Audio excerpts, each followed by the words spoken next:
পর্যায়ে আসমান উঠে যায়, আল্লাহর দরবারে বলে, আল্লাহ আপনার একজন বান্দা এমন একটা তাসবিহ আদায় করেছে, আমি কি পরিমাণ সওয়াব লিখবো, আমি তো দিশাহারা হয়ে গেলাম। আল্লাহ বলছেন, হে ফেরেশতা, আমার বান্দা এমন কি তাসবিহ আদায় করেছে? ফেরেশতা বলেন, আল্লাহ আপনার বান্দা বলেছে, ইয়া রাব্বি লাকাল হামদ কামা ইয়ানবাগি লিজালালি ওয়াজহিকা ওয়া লিআযীমি সুলতানিক। আল্লাহ বলেন, হে ফেরেশতা, আমার বান্দার সওয়াব লেখা বন্ধ করে দাও। আমার বান্দা যেই তাসবিহখানা আদায় করেছে, এই তাসবিহখানা বালামের মধ্যে লিখে রাখো।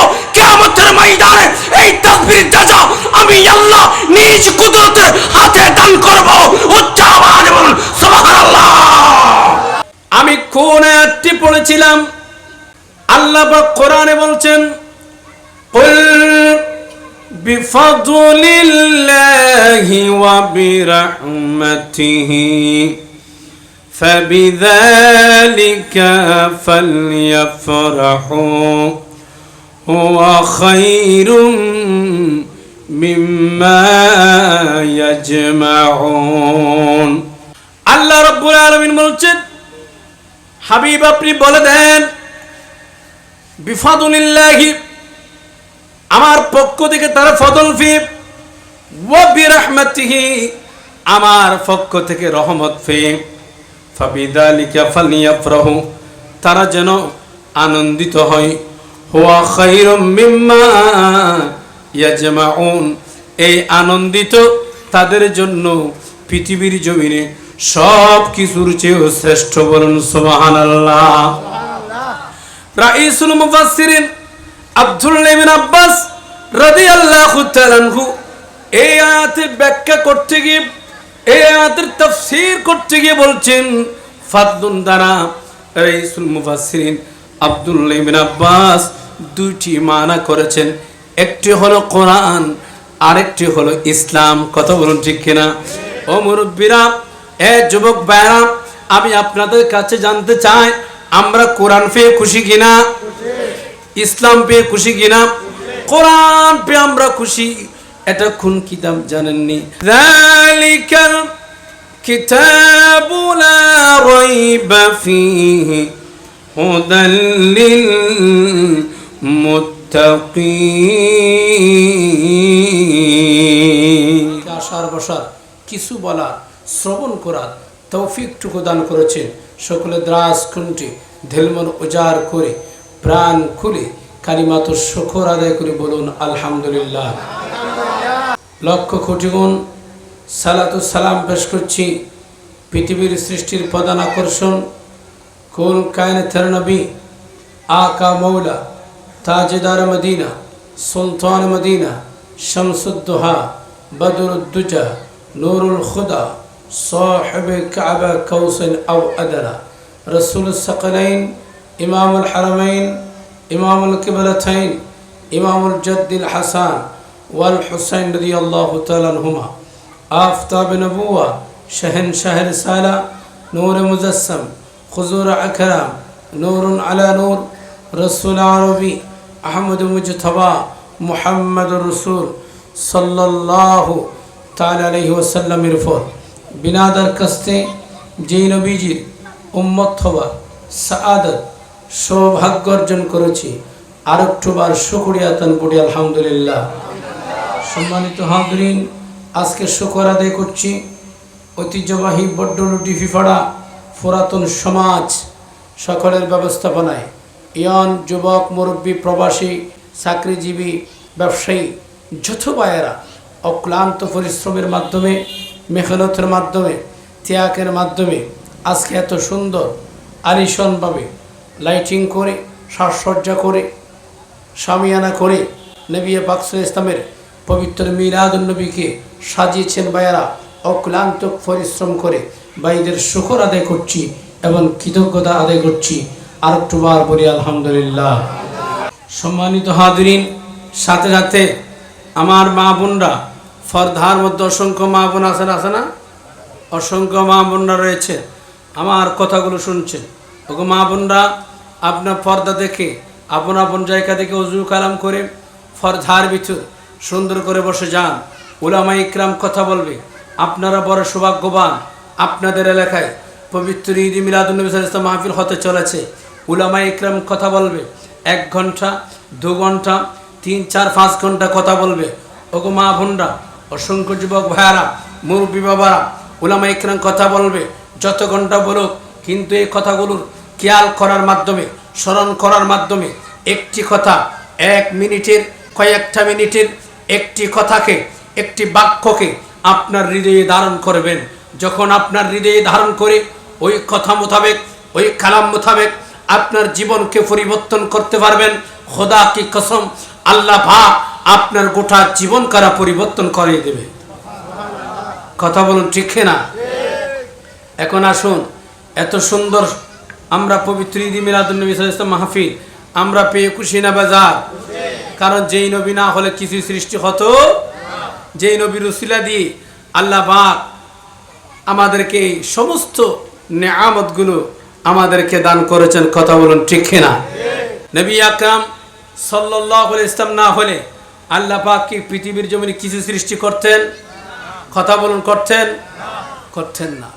লাউলা কালামা খালাকতুল আফলাক।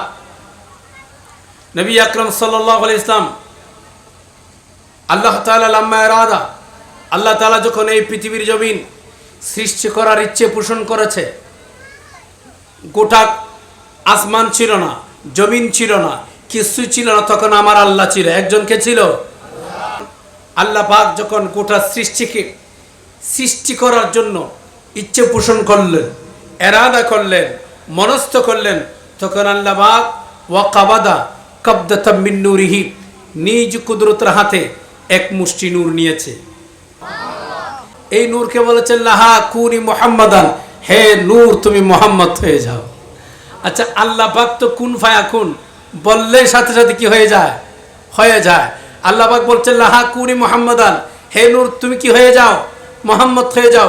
সাথে সাথে মুহাম্মদ সাল্লাল্লাহু আলাইহি ওয়াসাল্লাম সূরত ধারণ করে উঠতে উঠতে আল্লাহর মহত্বের পর্দার উপর আল্লাহর কুদরতের সামনে একখানা সিজদা দিয়েছে। আওয়াজ করে বলুন সুবহানাল্লাহ। কি দিয়েছে? সিজদা দিয়েছে। ওই সিজদার মধ্যে একটা তাসবিহ আদায় করেছে। ওই তাসবির নাম হলো আলহামদুলিল্লাহ। আল্লাহর সমস্ত প্রশংসা আপনার জন্য। তখন আল্লাহ পাক বলছেন লিকাদা খালাকতুকা, হাবিব এই জন্যই আমি আপনাকে সৃষ্টি করেছি। ওয়াসাম্মাইতুকা মুহাম্মাদান, এই জন্য আপনার নাম মুহাম্মদ রেখেছি। মিনকা আবদাউল খালক, আপনার মাধ্যমে পৃথিবীর সৃষ্টির সূচনা শুরু করব। ওয়াবিকা আখতিমুর রসুল, আপনার মাধ্যমে রিসালাতের দ্বারা সমাপ্ত করব। বলুন সুবহানাল্লাহ। রাসূল আকরাম সাল্লাল্লাহু আলাইহি ওয়াসাল্লাম বলছেন লাম ইয়াকুন ফি যালিকাল ওয়াক্তি লাউহুন ওয়ালা কালামুন ওয়ালা জান্নাতুন ওয়ালা নারুন ওয়ালা মালাকুন ওয়ালা সামাউন ওয়ালা আরদুন ওয়ালা শামসুন ওয়ালা কমারুন ওয়ালা জিন্নুন ওয়ালা ইনস। আমার নবীজি বলছেন আমি না হলে লৌ হতো না, কলম হতো না, সূর্য হতো না, চন্দ্র হতো না, আসমান হতো না, জমিন হতো না, জান্নাত হতো না, জাহান্নাম হতো না, জিন ইনসান, তরু লতা, গাছপালা, গোটা পৃথিবী কিছুই সৃষ্টি হতো না যদি আমি নবী না হতাম। গভীর মনোযোগ। আমি কোন আয়াতটি পড়েছিলাম? আল্লাহ পাক কোরআনে বলছেন কুল বিফাদলিল্লাহি ওয়া বিরহমাতিহি ফাবিযালিকা ফালইফরাহু হুয়া খায়রুম মিম্মা ইয়াজমাউন।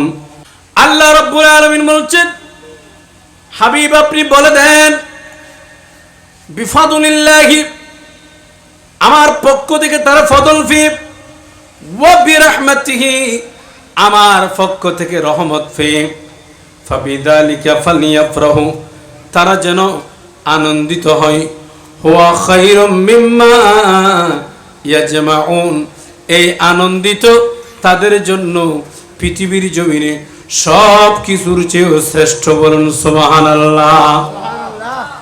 রাইসুল মুফাসসিরিন আব্দুল্লাহ ইবনে আব্বাস রাদিয়াল্লাহু তাআলা আনহু এই আয়াতের ব্যাখ্যা করতে গিয়ে, এই আয়াতের তাফসীর করতে গিয়ে বলছেন ফাদলুন দ্বারা রাইসুল মুফাসসিরিন আব্দুল্লাহ ইবনে আব্বাস দুইটি মানা করেছেন, একটি হলো কোরআন, আরেকটি হলো ইসলাম। কথা বলুন ঠিক কিনা? ও মুরব্বীরা, এ যুবক ভাইরা, আমি আপনাদের কাছে জানতে চাই, আমরা কোরআন পেয়ে খুশি কিনা? ইসলাম পেয়ে খুশি কিনা? কোরআন পেয়ে আমরা খুশি। এটা কোন কিতাব জানেননি? আসমানের নিচে জমিনের উপরে আল্লাহ পাক 104টি সহিফা নাযিল করেছেন। তাওরাত, জাবুর, কোরআন, ইনজিল, শ্রেষ্ঠতম 4টি বড় বড় কিতাব নাযিল করেছেন। ওই শ্রেষ্ঠতম কিতাবের মধ্যে অন্যতম কিতাব হলো আল কোরআন। যালিকাল কিতাবু লা রাইবা ফীহি হুদাল লিল মুত্তাকিন।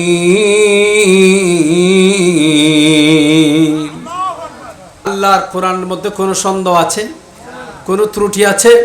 কোনো ভুল আছে? পৃথিবীর জমিনে কোন ষড়যন্ত্রকারীরা, কোরআন বিদ্বেষীরা এই ষড়যন্ত্র করে যদি এই কোরআনকে যদি ভূমধ্য সাগরে নিক্ষেপ করার জন্য চেষ্টা করে, মহাসাগরে ফেলে দেওয়ার চেষ্টা করে, আচ্ছা বলুন, এই জমিন থেকে কি কোরআনকে শেষ করে দিতে পারবে? পারবে না। কারণ আল্লাহ কোরআনে বলছেন, ইন্না নাহনু নাযালনা যিকরা ওয়া ইন্না লাহু লাহাফিযুন। আল্লাহ বলছেন, কোরআন অবতীর্ণ করেছি আমি, এই কোরআনকে আমি আল্লাহ পাক হেফাজত করব। বলুন না সুবহানাল্লাহ। এ বন্ধু, আমাদের সকলের বাড়ি আছে কিনা? আমাদের সকলের ঠিকানা, আমাদের বাড়ির একটা ঠিকানা আছে, আমাদের বাড়ির একটা অ্যাড্রেস আছে। কিন্তু কোরআনকে জিজ্ঞেস করেন, ও কোরআন তুমি কোথায়? তোমার বাড়ি কোথায়? কোরআন উত্তর দিবে, বাল হুয়া কুরআনুম মাজিদুন ফি লাউহিম মাহফুজ। এই কোরআনের বাড়ি হলো লৌহে মাহফুজে। উচ্চ আওয়াজে বলুন সুবহানাল্লাহ। এই যে আল্লাহ পাক এত সুন্দর কিতাব আমাদেরকে দান করেছে, এটা কেমন কিতাব জানেননি? কিতাবুন আনসালনাহু ইলাইকা লিতুখরিজান নাস মিনাল যুলুমাতি ওয়ান নূর। এটা কোন কিতাব? এমন একটি কিতাব নাযিল করেছে, মানুষ যদি অন্ধকার পথে থাকে, মানুষ যদি গুমরাহ পথে থাকে, এই কোরআন মানুষদেরকে আলোর পথে নিয়ে আসবে। সুবহানাল্লাহ। ও বন্ধু, এই কোরআনকে সম্মান করতে হবে কিনা? কথা বলুন। এই কোরআনকে তাজিম করতে হবে, এই কোরআনকে সম্মান করতে হবে। কোরআন কেমন কিতাব জানেননি?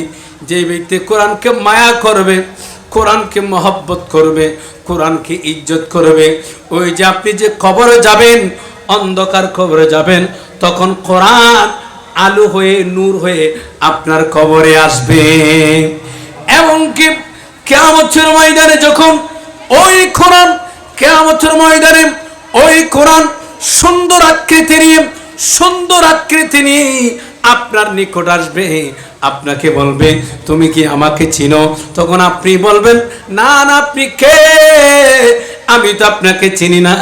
কোরআন বলবে, তুমি আমাকে চিনো না, আমি হলাম ওই কোরআন, যেই কোরআনকে পৃথিবীর জমিনে তুমি সম্মান করেছো, তুমি মায়া করেছো, তুমি মর্যাদা দেখিয়েছো। আমি সেই কোরআন এসেছি তোমাকে সুপারিশ করে, আজকে তোমাকে জান্নাতে নিয়ে যাব। এটার নাম হলো কোরআন। তাহলে এই কোরআনকে কি করবেন? মহব্বত করবেন। আমার অসংখ্য মুরব্বী বাবারা রয়েছেন, কোরআন তেলাওয়াত জানে না। অসংখ্য যুবক রয়েছেন, কোরআনের ধারে কাছেও নাই। আছে না নাই? ধারে কাছেও নাই। অসংখ্য মা বোনরা রয়েছে যারা কোরআনের ধারে কাছেও নাই। আমি আজকে থেকে টিভি ভাড়া, পুরাতন সমাজের ব্যবস্থাপনায় ঐতিহ্যবাহী এই মিলাদুন নবীর মাঠ থেকে ময়দান থেকে একটি কথাই অনুরোধ করব, আপনাদের মাঝে কোরআনের মহব্বত রাখবেন। যারা যারা কোরআন জানেন না, যারা যারা কোরআন পড়তে জানেন না, প্রত্যেকেই কোরআন জানার চেষ্টা করবেন। কথা বলুন ঠিক কিনা? কারণ এই কোরআন এমন একটি কিতাব যেটা শ্রেষ্ঠতম কিতাব, বলুন না সুবহানাল্লাহ, যেটা আপনি যদি না পড়েন, আপনার সন্তানকে যদি সেই কোরআনের তালিম না দেন, সেই সন্তান আপনাকে আল্লাহর দরবারে নালিশ করে আপনাকে জাহান্নামে নিয়ে যাবে। আমি তো অনেক বয়স হয়েছে, কিভাবে কোরআন তেলাওয়াত করব? আমি বলবো, মুরব্বী বাবারা একটি কাজ করবেন, কোরআনকে মহব্বত করে উজু কালাম করবেন। উজু করে সুন্দর করে কোরআন আপনি হাতে নেবেন, হাতে নেওয়ার পর কোরআন খুলবেন, কোরআন খুলে প্রত্যেকটা আয়াতে আয়াতে আপনার শাহাদাতগুলো ইশারা করবেন। খোদা কি কসম, আল্লাহ পাক আপনাকে তেলাওয়াতের সওয়াব দিবে। বলুন সুবহানাল্লাহ। একটি কথা আপনাদেরকে বলি, আপনারা ট্রেন চিনেন? ট্রেন রেলগাড়ি চিনেন? রেল লাইন আছে না? একদিন একটি ট্রেনের মধ্যে একজন যুবক খাটা পড়েছে, অ্যাক্সিডেন্ট হয়েছে, সাথে সাথে তার গোটা শরীর দেহ দুভাগ হয়ে গেছে। কয় ভাগ? দুভাগ হয়ে গেছে। নিচের অংশটা একেবারে থেতলে গেছে, একেবারে শেষ। উপরের অংশটা এখনো পর্যন্ত অক্ষত আছে। মানুষ দৌড় আসলেন তাকে বাঁচাবার জন্য, কিন্তু নিচের অংশটা শেষ। তাকে উপরের অংশটা যখন সবাই ধরে নিলেন, সবাই একটা নিরাপদ স্থানে নিলেন, নেওয়ার পর দেখে এখন পর্যন্ত তিনার রূহ মুবারক আছে, তিনার জবান দিয়ে আল্লাহ আল্লাহ জিকির বের হচ্ছে। বলুন সুবহানাল্লাহ। তখন সবাই চিন্তা করলেন, কি রে, এই যুবকটার বাড়ি কোথায়? জানার জন্য সবাই কি করলো? চেষ্টা করলো। এক পর্যায়ে কোনো প্রকার পরিচয় পাওয়া যাচ্ছে না। আর যখন তিনি আল্লাহ আল্লাহ শব্দ বের হচ্ছে, জিকির বের হচ্ছে, তিনি তো এখন চলে যাবে। আর কেউ কেউ বলছেন, এই একে একটু কালমাটা শিখিয়ে দাও। বললেন, তুমি কালমাটা পড়ো, লা ইলাহা ইল্লাল্লাহু মুহাম্মাদুর রাসূলুল্লাহ। কালমাটা যখন পড়ো বললেন, সাথে সাথে এই যুবকটা সাথে সাথে লা ইলাহা ইল্লাল্লাহু মুহাম্মাদুর রাসূলুল্লাহ সাল্লাল্লাহু আলাইহি ওয়াসাল্লাম এটা বলে তার গোটা শরীর নিস্তব্ধ হয়ে গেল। তার ভিতর যেই প্রাণ পাখিটা ছিল, রূহ ছিল, ওই রূহটা চলে গিয়েছে। বলুন সুবহানাল্লাহ। ইন্না লিল্লাহি ওয়া ইন্না ইলাইহি রাজিউন। উনি কালমা পড়ে কি হয়েছে? এখন তিনার মৃত্যুটা হয়েছে। তখন সবাই জড়ো হয়ে গেলেন। এখন এক একজন কোনো প্রকারে তার পরিচয় পাওয়া যাচ্ছে না। এক পর্যায়ে একজন যুবক এসে বললেন, একে তো আমি চিনি, এত হিন্দু ছেলে। কোন ছেলে? এত হিন্দু ছেলে, এটা অমুক এলাকার, অমুক বাড়ির, অমুকের ছেলে। সবাই আজীব আশ্চর্য হয়ে গেলেন, কিরে, এই হিন্দু ছেলে, উনি তো আল্লাহ আল্লাহ জিকির করেছে, উনার জবান দিয়ে কালমা বের হয়েছে। বলুন না সুবহানাল্লাহ। তখন উনার পরিবারকে খবর দিল। ওনার মা বাবা আসলো, অনেক কান্নাকাটি করলো। মা বাবা এসে তারা সাক্ষ্য দিলেন, এই সন্তান আমার, এই সন্তান। তারা বলে, এই ছেলে আমার। যাই হোক, তাদের কাছে আমার মুসলিম ভাইয়েরা জিজ্ঞেস করলেন, মুরব্বী, আপনার ছেলে তো চলে গিয়েছে, তবে আপনি সত্য কথা বলবেন, আপনার সন্তান কি ইসলাম ধর্ম গ্রহণ করেছে? তখন তার বাবা বললেন, না, আমার ছেলে ইসলাম ধর্ম গ্রহণ করে নাই। আপনি সত্য করে বলুন, না, আমার ছেলে ইসলাম ধর্ম গ্রহণ করে নাই। তো মুরব্বী, আমরা একটা জিনিস লক্ষ্য করেছি, আপনার সন্তান আমাদের মুসলিমের যে কালাম আছে এটা পড়েই তিনি মৃত্যুবরণ করেছে। তখন তার বাবা বলল, হিন্দু ছেলের বাবাটা বলল, হে জগতের মানুষ শোনো, আমার ছেলের একটা অভ্যাস ছিল, একটা হাইসিয়ত ছিল। দেখতাম তিনি কানের মধ্যে হেডফোন লাগিয়ে কি জানি শুনছে সর্বক্ষণ। ঘুমাইতে গেলেও দেখতাম, খাবার খাইতে গেলে দেখতাম, বসতে গেলেও দেখতাম, শয়ন করতে গেলেও দেখতাম। কিন্তু আমি একদিন মোবাইল চেক করে দেখলাম তিনি কি শোনেন। তখন আমার দেখলাম আমার সন্তান পবিত্র কোরআনের তেলাওয়াত শুনে। বলুন সুবহানাল্লাহ। আমি জিজ্ঞেস করলাম, বাবা, তুমি কেন মুসলিমদের এই ধর্মের বিধান, এই কোরআন তেলাওয়াত কেন তুমি শোনো? তখন সন্তান বললেন, আব্বা জান, যতক্ষণ পর্যন্ত আমার এই কোরআন তেলাওয়াত শুনতে পারি না, আমি কোরআন তেলাওয়াত শুনতে পারি না। আব্বা জান, আমার কিছু ভালো লাগে না, যখন আমি কোরআনের তেলাওয়াত শুনি তখন আমার হৃদয়টা শান্ত হয়ে যায়। বলুন সুবহানাল্লাহ। তাহলে দেখেন, আজকে সেই কোরআনের তেলাওয়াত শোনার কারণে, কোরআনকে মহব্বত করার কারণে আল্লাহ পাক মৃত্যুর সময় তাকে ঈমানের দৌলত দিয়ে নিয়ামত দিয়েছেন। তিনি কালমা নিয়ে জান্নাতি হয়ে দুনিয়ার জমিন থেকে বিদায় নিয়েছেন। আল্লাহুম্মা সাল্লি আলা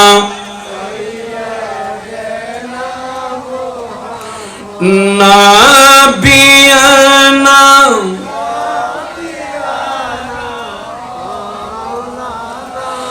जुम्मा गर के काबा बनैया दे हर गर के मदीना, जुम्मा गर के काबा बनैया दे हर गर के मदीना। आर जाए नमाज বসে বসে দেখব সোনার মদিনা। আল্লাহুম্মা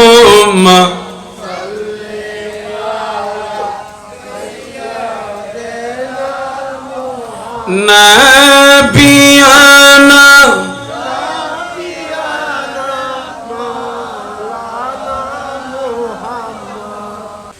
দয়াল নবীর আগমনে আনন্দিত ত্রিভুবন। ঠিক না? দয়াল নবীর আগমনে আনন্দিত ত্রিভুবন, উল্লাসে মাতিয়া ওঠে পেয়ে নবীর দু চরণ। বলুন, দয়াল নবীর আগমনে আনন্দিত ত্রিভুবন, উল্লাসে মাতিয়া ওঠে পেয়ে নবীর দু চরণ। নারায়ে তাকবীর, আল্লাহু আকবার, নারায়ে রিসালাত ইয়া রাসূলুল্লাহ, নারায়ে তাকবীর, আল্লাহু আকবার, নারায়ে রিসালাত ইয়া রাসূলুল্লাহ। আসলেন নবী পোশাক পরা, সুরমা লাগা দুনয়ন, উল্লাসে মাতিয়া ওঠে পেয়ে নবীর দু চরণ, উল্লাসে মাতিয়া ওঠে পেয়ে নবীর দু চরণ। আল্লাহুম্মা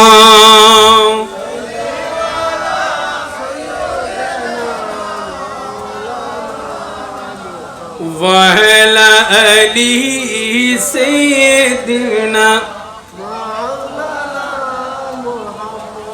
এ বন্ধু, কোন কথাটি বলতে চেয়েছিলাম? আমি কোন আয়াতটি পড়েছিলাম?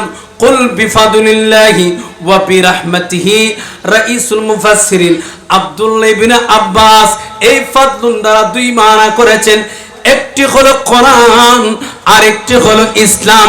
আমরা কোরআন পেয়ে খুশি, ইসলাম পেয়ে খুশি।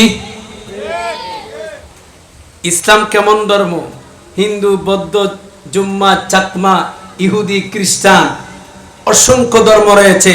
শ্রেষ্ঠ ধর্মের নাম আর একটা আওয়াজ করলে, শ্রেষ্ঠ ধর্মের নাম ইন্না দীনা ইনদাল্লাহিল ইসলাম। বলুন সুবহানাল্লাহ। বিদায় হজ্জের ভাষণে লক্ষাধিক সাহাবায়ে ইকরাম নিয়ে নবী আকরাম সাল্লাল্লাহু আলাইহি ওয়াসাল্লাম শাহাদাত আঙ্গুল তুলে যখন সাহাবায়ে ইকরামদেরকে নিয়ে যখন সাক্ষ্য করছিল, তখন আল্লাহ পাক আয়াত নাযিল করে দিলেন, আল ইয়াউমা আকমালতু লাকুম দীনাকুম ওয়া আতামামতু আলাইকুম নি'মাতি ওয়া রাদিতু লাকুমুল ইসলাম দীনা। হাবিব, আজ আমি ইসলাম ধর্মকে পরিপূর্ণ করে দিলাম, আমার সমস্ত নিয়ামত আপনার উপর অর্পণ করলাম। আজকের এই ইসলাম ধর্মকে আপনাদের জন্য দিন হিসেবে আমি আল্লাহ পছন্দ করে নিলাম। বলুন সুবহানাল্লাহ। এই দিন প্রচার করার ক্ষেত্রে মায়ার নবীজি অনেক কষ্ট করেছেন, অনেক ত্যাগ দিয়েছেন। কেমন কষ্ট করেছেন জানেননি? আমার নবীজি যখন গোপনে গোপনে ইসলাম প্রচার শুরু করলো, আবার প্রকাশ্যে শুরু করলো, হাই আবু জাহেল, আবু লাহাব, উতবা, সাইবা, মুগীরা আমার নবীজিকে হত্যার ষড়যন্ত্র করলো। কি করলো? হত্যার ষড়যন্ত্র করলো। আরে 27টি যুদ্ধে মায়ার নবীজি অংশগ্রহণ করেছে, এরপরও আমার নবীকে মারতে পারে না। কেন জানেননি? আমার নবীকে আল্লাহ পাক হেফাজত করেছেন। কে হেফাজত করেছেন? ডাকতেন আল্লাহ। আর তো আওয়াজ করবেন আল্লাহ, আওয়াজ করবেন আল্লাহ। বলুন ইয়া রাব্বি, ইয়া রাব্বি লাকাল হামদ কামা ইয়ানবাগি লিজালালি ওয়াজহিকা ওয়া লিআযীমি সুলতানিক। বলুন মারহাবা। এই যে তাসবিহটা আমি আদায় করলাম, এটা কেমন জানেন? রাসূল আকরাম সাল্লাল্লাহু আলাইহি ওয়াসাল্লাম বলছেন, কোন ব্যক্তি যদি এই তাসবিহটা আদায় করে, সাথে সাথে ফেরেশতারা তার আমলনামায় কি লেখে? সওয়াব লিখতে থাকে। লিখতে লিখতে লিখতে লিখতে হয়রান হয়ে যায়, কত পরিমাণ সওয়াব লিখবে। ফেরেশতা দিশাহারা হয়ে যায়। এক পর্যায়ে আসমান উঠে যায়, আল্লাহর দরবারে বলে, আল্লাহ আপনার একজন বান্দা এমন একটা তাসবিহ আদায় করেছে, আমি কি পরিমাণ সওয়াব লিখবো, আমি তো দিশাহারা হয়ে গেলাম। আল্লাহ বলছেন, হে ফেরেশতা, আমার বান্দা এমন কি তাসবিহ আদায় করেছে? ফেরেশতা বলেন, আল্লাহ আপনার বান্দা বলেছে, ইয়া রাব্বি লাকাল হামদ কামা ইয়ানবাগি লিজালালি ওয়াজহিকা ওয়া লিআযীমি সুলতানিক। আল্লাহ বলেন, হে ফেরেশতা, আমার বান্দার সওয়াব লেখা বন্ধ করে দাও। আমার বান্দা যে তাসবিহখানা আদায় করেছে, এই তাসবিহখানা বালামের মধ্যে লিখে রাখো। কিয়ামতের ময়দানে এই তাসবিহর জাযা আমি আল্লাহ নিজ কুদরতের হাতে দান করব। উচ্চ আওয়াজে বলুন সুবহানাল্লাহ। গভীর মনোযোগ। মায়ার নবীজি ইসলাম প্রচার করতে গিয়ে আমার নবীজি অনেক কষ্ট করেছেন, অনেক ত্যাগ দিয়েছেন। এমনকি তায়েফের মানুষ পাথর নিক্ষেপ করেছে, উহুদের ময়দানে দন্দন মোবারক শাহাদত করেছেন। এইদিকে মায়ার নবীকে হত্যা করার জন্য অনেক ছক এঁকেছিল। ওয়ামাকারু ওয়ামাকারাল্লাহু ওয়াল্লাহু খায়রুল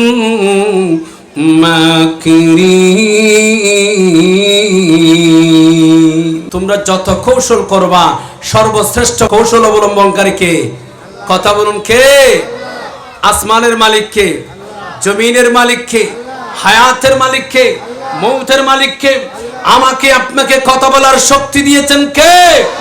জানো কি জানতে পারো, বুঝো কি বুঝতে পারো, নীল আকাশে গভীর রাতে প্রদীপ জ্বালাই কে?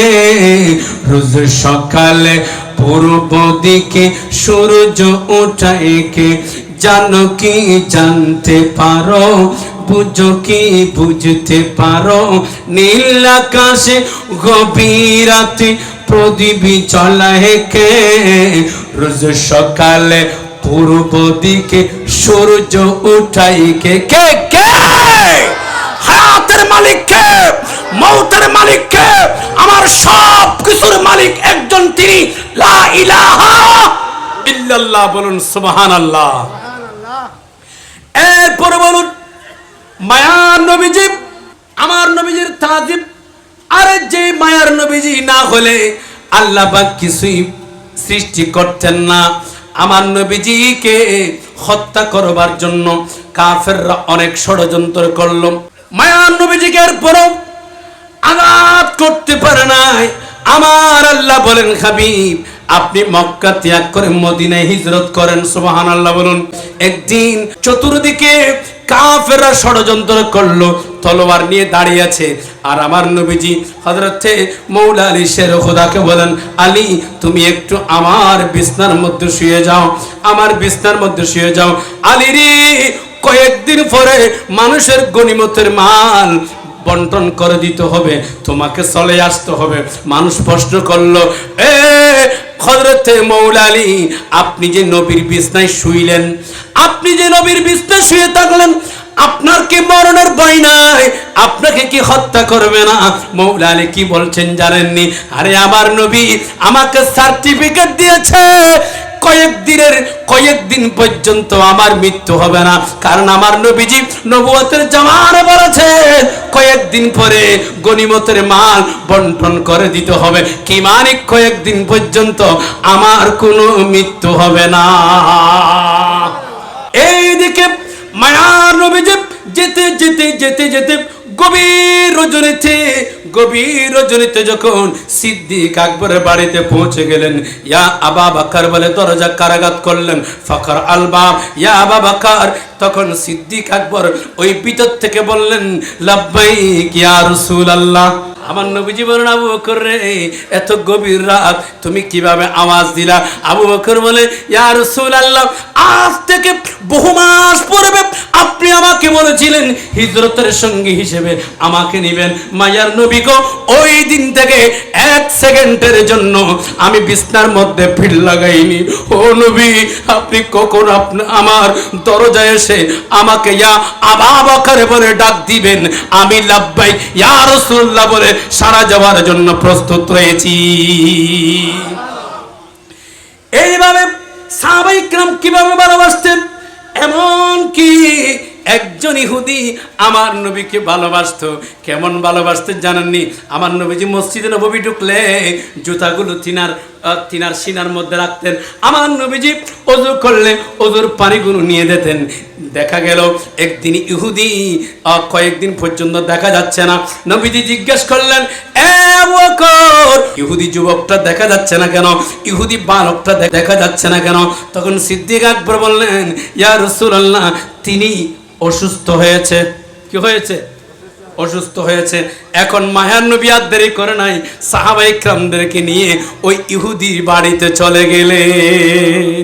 হায় হায় হায়, একজন ইহুদি বালককে দেখার জন্য আমার নবীজি দৌড়ে গিয়েছেন। এরপর ওই ইহুদি বালক মৃত্যু শয্যায় কাতরাচ্ছে। এমন সময় মায়ার নবীকে যখন দেখলো, একবার নবীজির দিকে তাকায়, আরেকবার তার বাবার দিকে তাকায়। বলুন সুবহানাল্লাহ। কারণ ইহুদি বালক ভাবলো, হায়, আমার বাবা যদিও বা ইহুদি হয়, বাবাকে কষ্ট দেওয়া যাবে না, বাবাকে বাবা বলতে হবে। আমার রাসূল তো বলেছেন, মা যদি ইহুদি হয়, মা বাবা যদি খ্রিস্টান হয়, মা বাবা যদি হিন্দু হয়, এরপর মা বাবাকে মা বাবা বলতে হবে, মা বাবার সাথে বিয়াদবি করা যাবে না, ঠিক কিনা? এক সপ্তাহ আগের ঘটনা আপনারা শুনছেন নি? ভুলাই আমিনুল ইসলাম মাওলানা, তিনি আলেম, একটি মসজিদের খতিব এবং একটি মাদ্রাসার মুদাররিস। ওনার ছেলে, নিজের বাবা মাওলানা আমিনুল ইসলাম নুমানি, তিনাকে হত্যা করে ফেললো। বলুন না নাউজুবিল্লাহ। নিজের ছেলে বাবাকে কি করলো? হত্যা করলো। আরো কি করছেন জানেন? হত্যা করার পর তিনি বাবার জানাজার নামাজ পড়েছে। বাবার জানাজার নামাজ পড়ে আবার প্রতিবাদ করেছে, কে আমার বাবাকে হত্যা করেছে, আমি এর বিচার চাই। বলুন না নাউজুবিল্লাহ। এখন পুলিশ তথ্য খুঁজে বের করলো, নিজের সন্তানের বাবার হত্যার আসামি। কথা বলুন, ঠিক কি না? মোবাইলে আসক্ত হয়ে, অনলাইন গেমসে আসক্ত হয়ে নিজের বাবাকে হত্যা করলো এই পাপিষ্ঠ সন্তান। এমনকি বাবার ঘাড়ের মধ্যে আঘাত করেছে। কোথায়? গাড়ির মধ্যে আঘাত করে বাবাকে হত্যা করেছে। পুলিশ জিজ্ঞেস করলো, গাড়ির মধ্যে ছুরি দিয়ে আঘাত করলে তাড়াতাড়ি মারা যাবে, এটা তুমি কিভাবে জানলে? তখন ওই পাপিষ্ঠ ছেলে বললেন, আমি হলিউড সিনেমা থেকে এই তথ্যগুলো সংগ্রহ করেছি। বলুন না নাউজুবিল্লাহ। এটা তো কাফাল ফুরা সন্তান। হে যুবক, আমি আজকে একটি মেসেজ দেব, মা বাবাকে কষ্ট দিও না, বাবাকে কষ্ট দিও না। কারণ যেই বাবা রাত দিন পরিশ্রম করে মাথার গাম ফায়ে ফেলে কষ্ট করে তোমাকে তিলে তিলে বড় করেছেন, কথা বলুন ঠিক কিনা? ওই বট বৃক্ষ বাবাকে কষ্ট দেওয়া যাবে? মা বাবার সাথে খুব সুন্দর ভাষায় কথা বলবেন। আল্লাহ তাআলা পবিত্র কোরআনে বলছেন, ইম্মা ইয়াবলুগান্না ইনদাকাল কিবারা আহাদুহুমা আও কিলাহুমা ফালা তাকুল লাহুমা উফিন ওয়ালা তানহারহুমা। আল্লাহ তাআলা বলছেন, তোমার বাবা একজন হোক, তোমার মা একজন হোক, মা বাবার সাথে বৃদ্ধ বয়সে তাদের সাথে দমক দিয়ে কথা বলা যাবে না। হ্যাঁ, যদি দমক দিয়ে কথা বলো, মা বাবা যদি শব্দ করে ওঠে, তাহলে তোমার দুনিয়াও শেষ, আখিরাতেও শেষ। কথা বলুন ঠিক কি না? আপনি জিজ্ঞেস করতে পারেন, হুজুর মা বাবার সাথে কিভাবে কথা বলবো? আল্লাহ তো কোরআনে বলছেন, ওয়াকুল্লাহুমা কওলান কারীমা। মা বাবার সাথে উত্তম ভাষায় কথা বলো, মার্জিত ভাষায় কথা বলো, সুন্দর ভাষায় কথা বলো। বলুন সুবহানাল্লাহ। গভীর মনোযোগ। মা বাবার ইজ্জত, মা বাবার সম্মান, আল্লাহ পাক তাদের সম্মান মর্যাদা বুলন্দ করে দিয়েছেন। জানেননি মা বাবা কত কষ্ট করে? ওয়াহনান আলা ওয়াহনিন, কষ্টের উপর কষ্ট করে মা বাবা আরে 10 মাস 10 দিন গর্ভে ধারণ করে ওই মা জননী কত কষ্ট করে। ওয়াহনান আলা ওয়াহনিন, কষ্টের উপর কষ্ট করে। যুবকরি, ও যুবক, আজকে আপনি বাড়িতে গিয়া আপনার মাকে জিজ্ঞাসা করবেন, ও মা, হুজুর বলেছে আপনি নাকি কষ্টের উপর কষ্ট করেছেন। ওয়াহনান আলা ওয়াহনিন, আপনি নাকি কষ্টের উপর কষ্ট করেছেন। কেমন কষ্ট করেছেন আমাকে একটু বলুন। এই কথা যখন মার কাছে জিজ্ঞাসা করবেন, মা জননী 2 চোখের পানি ছেড়ে দিয়া বিনা বিনা বলবে, সন্তান রে, ও সন্তান, তোমার বাবার সাথে যখন আমার বিয়ে হয়েছে, আমার মধ্যে একটু চলার স্বাধীনতা ছিল, আনন্দের স্বাধীনতা ছিল, চলাফেরার স্বাধীনতা ছিল, খাবার স্বাধীনতা ছিল, ঘোরাফেরার স্বাধীনতা ছিল। ও সন্তান, যেই দিন জানতে পারলাম তুই আমার পেটে আসছো, তুমি আমার পেটে আসছো, যেই দিন আমি জানতে পারলাম, ওই দিন আমি পেটের মধ্যে চাপা দিয়ে বিছনার মধ্যে আর শুইতে পারি নাই। কথা বলুন ঠিক কিনা? সন্তান রে, এইভাবে তোমার কারণে আমার স্বাধীনতা হারিয়ে গেছে। 1 মাস হলো, 2 মাস, 3 মাস, 4 মাস, 5 মাস যখন হয়ে গেল, আরে আমি লক্ষ্য করলাম যখন তোমার নড়াচড়া বন্ধ হয়ে যায়, আমি ডাক্তারের কাছে দৌড়াই, আমি মেডিকেলের কাছে দৌড়াই। ডাক্তার রে, ও ডাক্তার, আমার সন্তান কেমন আছে আমাকে একটু বলেন না। ডাক্তার পরীক্ষা নিরীক্ষা দিয়ে বলে আপনার সন্তান ভালো আছে। তখন আমি আর দেরি করি নাই, আল্লাহর দরবারে সিজদায় পড়ে ফরিয়াদ করি, রে আল্লাহ, হ্যাঁ বন্ধু, কেমন কষ্ট করছেন জানেন রে? মা জননী ডান কাত হয়ে যখন শুইল, মা জননী বলে, ডান কাত হয়ে যখন শুইলাম রে সন্তান রে, তখন তুমি আমাকে ডান কাতে একটা লাথি দিয়েছিল। আমি মা বরদাস্ত করতে পারি রে। আবার বাম কাত হয়ে শুইলাম, আবার তুমি বাম কাতে আবার একটা লাথি দিয়েছিল। আমি বরদাস্ত করতে পারি নাই। আমি দাঁড়িয়ে গিয়ে আল্লাহর দরবারে ফরিয়াদ করেছি, আল্লাহ, হ্যাঁ বন্ধু, তখন মা জননী বলে, সন্তান রে, একদিন আমি তোর বাবাকে নিয়ে খাবারের প্লেট নিয়ে খাবার নিয়ে তোর বাবাকে নিয়ে টেবিলে বসলাম। তোর বাবা আমার সামনে ছিল। হঠাৎ আমি ভাতের লম্বা আমি সামনে দিব, এমন সময় তুমি আমাকে এমন একটা লাথি দিয়েছিল, আমি আর ভাতের লম্বা মুখে দিতে পারি নাই। কথা বলুন ঠিক না? আমি ওই সময় ভাতের লম্বা আমি মুখে দিতে পারি নাই রে সন্তান। তখন তোর বাবা জিজ্ঞাসা করলো, তোমার কি হয়েছে, কি হয়েছে? আমি বললাম, না, আমার কিচ্ছু হয় নাই। হায় বন্ধু, মা জননী কত কষ্ট করেছেন। কই আমি গুনাহগারের বাবা চলে গিয়েছে 9 বছর হলো, মা জননী চলে গিয়েছে 4 বছর হলো। দুনিয়া ঘুরি হাজার হাজার মানুষ দেখি, মা বাবার চেহারার মতন কোনো মা বাবা দেখা যায় না। মা বাবাকে কষ্ট দিও না, মা বাবাকে কষ্ট দিলে দুনিয়ায় পাবা না, আখিরাতে শান্তি পাবা না। কথা বলুন ঠিক কিনা? আরে হযরত মূসা আলাইহিস সালাম আল্লাহর দরবারে আরজি জানালেন, আল্লাহ রে, আমার জান্নাতে আমার সাথে বন্ধু হবে। মূসা নবী নাম শুনছেননি? মূসা নবী বলেন, ও আল্লাহ, জান্নাতে আমার বন্ধু হবে। আল্লাহ, এমন ব্যক্তি দুনিয়ার জমিনে আসেনি। তখন আল্লাহ বলেন, ও মূসা, জান্নাতে তোমার বন্ধু হবে এই ধরনের ব্যক্তি দুনিয়ার জমিনে আছে। মূসা আলাইহিস সালাম খুশি হয়ে গেলেন। আল্লাহ কোথায়, আমাকে একটু পরিচয় দেন না। মূসা রে, দামেস্ক শহরে যাও, গোশত বিক্রেতা আলী ইবনে মুআফিক গোশত বিক্রি করে, ওই ব্যক্তি হলো তোমার জান্নাতি বন্ধু। মূসা নবী খুশি হয়ে গেলেন।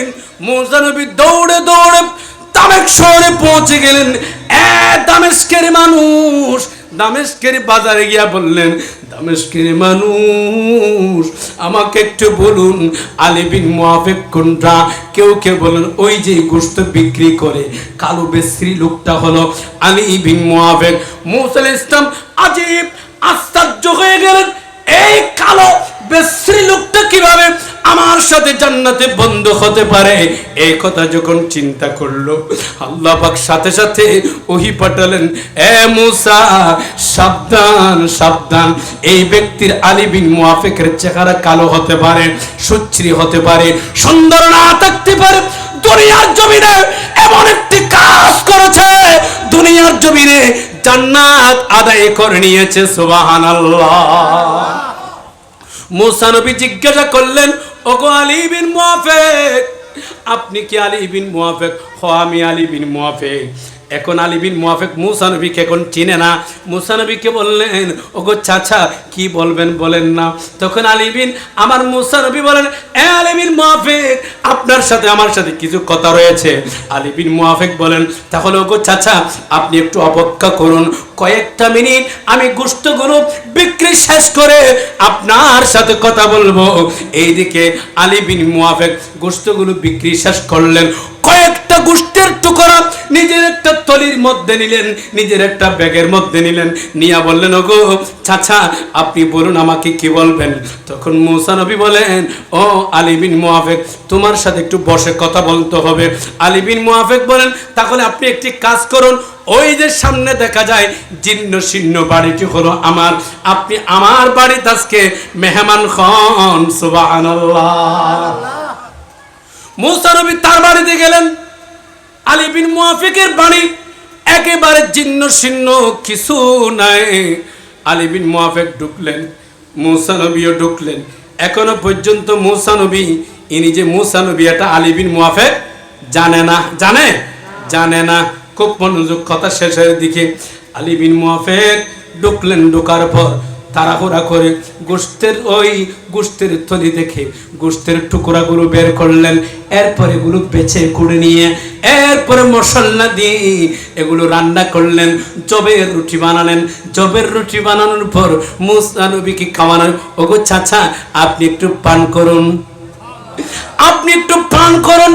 এরপরে মূসা নবী বলেন, আমি লক্ষ্য করলাম আলী বিন মুআফিকের একজন বৃদ্ধা মা রয়েছে, যিনি একেবারে দুর্বল অসহায়। তখন আলী বিন মুআফিক গোশতগুলো রান্না করে জবের রুটি বানানোর পর নিজের মাকে ঘুম থেকে তুললেন। তোলার পর মুখখানা পানি দিয়ে মুছা দিলেন। মুছানোর পর মা জননীকে গোশতগুলো নিয়ে জবের রুটি দিয়ে মার মুখে তুলে দিলেন। হাই রে যুবক রে, তুমি কিভাবে মা বাবার সাথে কষ্ট দাও, মা বাবাকে কিভাবে আঘাত করো। আলী বিন মুয়াফিক যখন মা জননীকে খাবার খাওয়াইলেন, এরপর মা জননী কি করছেন জানেননি? খাবার খাওয়ানোর পর মুসা নবী মুখখানা মুছে দিলেন, মুছে দেওয়ার পর পানি খাওয়াই দিলেন। এরপরে আলী বিন মুয়াফিকের মা কি করছেন জানেননি? দুই হাত তুললেন, আল্লাহর দরবারে দোয়া করলেন। হঠাৎ করে যখন দোয়া করলেন, ওই আলী বিন মুয়াফিক একটা মুচকে হাসি দিয়েছে। কি হাসি দিয়েছে? মুচকে হাসি দিয়েছে। মুসা নবী জিজ্ঞেস করলেন, এ আলী বিন মুয়াফিক, তোমার আম্মা জান তোমার জন্য কি দোয়া করেছে আমাকে একটু বলো না? তোমার মায়ের জন্য তুমি কত কষ্ট করলা, কত সেবা করলা।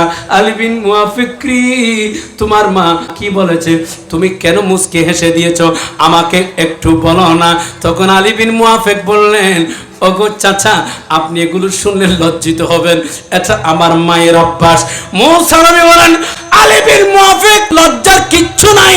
ওগো আলী বিন মুয়াফিক, তুমি বলো তোমার মা কি বলেছেন? তখন আলী বিন মুয়াফিক বলেন, ওগো চাচা, আমার মার অভ্যাস এটা, প্রতিদিন আমি যখন গোশত বিক্রি করে ঘরের মধ্যে কয়েকটা টুকরা নিয়ে আসি, রান্না করে জবের রুটি বানায় আমার মায়ের মুখে যখন তুলে দিই, আমার মা আল্লাহর দরবারে দোয়া করে, ও আল্লাহ, মনি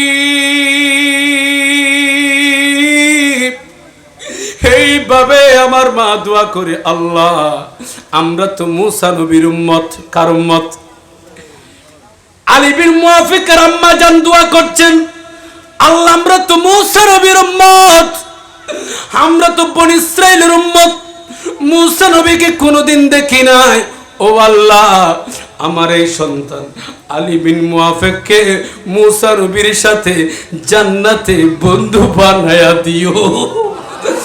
আল্লাহু আকবার বলুন। তখন মুসা নবী আশ্চর্য হয়ে গেলেন, আলী বিন মুয়াফিক, তোমার মা কি দোয়া করেছে? আলী বিন মুয়াফিক, তোমার মা যার জন্য জান্নাতে বন্ধু হওয়ার জন্য দোয়া করেছে, যেই মুসা নবীর জন্য তোমার মায়ের দোয়া আল্লাহ পাক এত পরিমাণ কবুল করেছে, সেই আমি মুসা নবীকে তোমার